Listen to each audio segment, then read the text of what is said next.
At the end of December, I flew down to the southern border of Mexico to help my friend Patti move her boat from Puerto Chiapas up to La Paz in Baja California.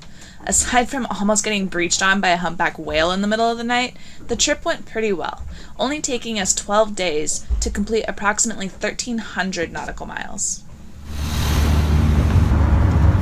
In preparation for our trip, we took the Colectivo into nearby Tapachula to stock up on provisions, then had lunch with some fellow boaties, and finally, my favorite part, took the most amazingly luxurious showers at the Chiapas Marina before sitting down to plan the most difficult section of our trip across the Tehuantepec.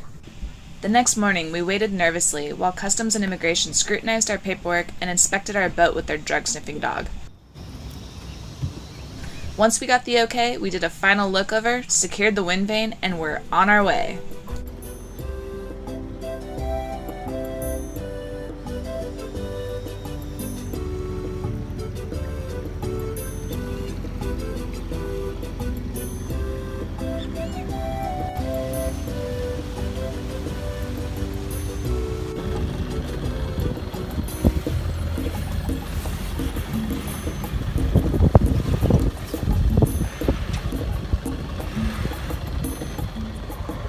We're sailing!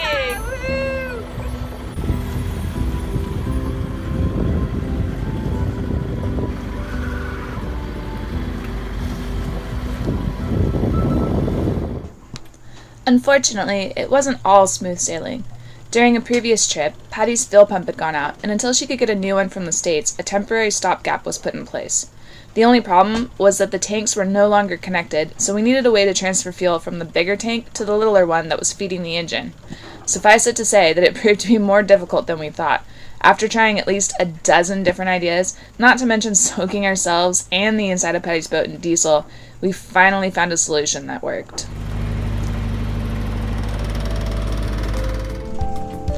But even a bad day out on the water is still a pretty damn good day.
Going in. Apparently this is what I get to use untangle props from fishing gear, and it's not warm, by the way. Oh, that sucks.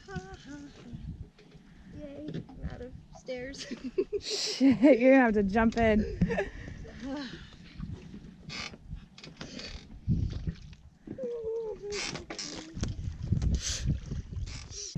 So we were trying to transfer fuel from one tank to the other and had a little mishap with fuel spraying everywhere, so we had to turn the engine off, and then we come up here and Patti found, see that little bottle floating there? So it's a fishing line wrapped around something, so it's probably good that we had to shut the engine off so Patti can dive down and find what we're attached to.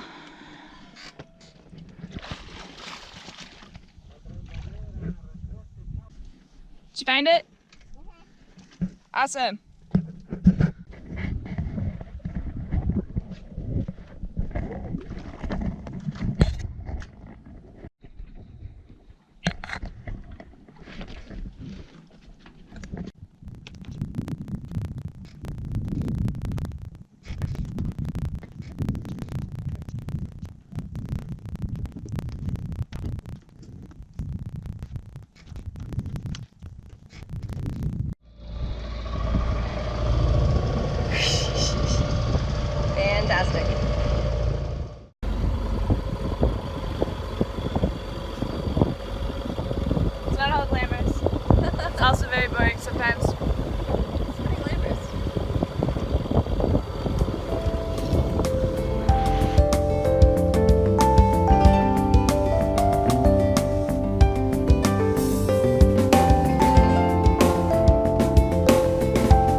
Patti named her boat Sula, after the brown booby.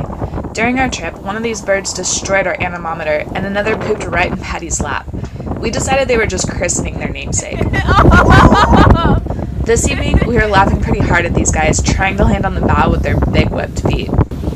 And one triumphant little guy did finally make it.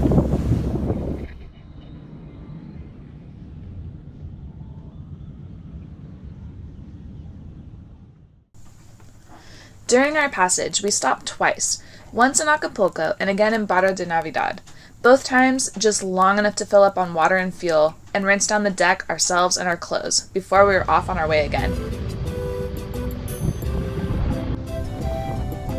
It's crazy how things work out sometimes. I'm glad that the stars aligned, and not only was I able to help a friend, I got a lot out of it along the way. I wish everyone could experience the ocean like this. It's both amazing and humbling at the same time. What a wonderful way to bring in the new year. At sea, I learned how little a person needs, not how much.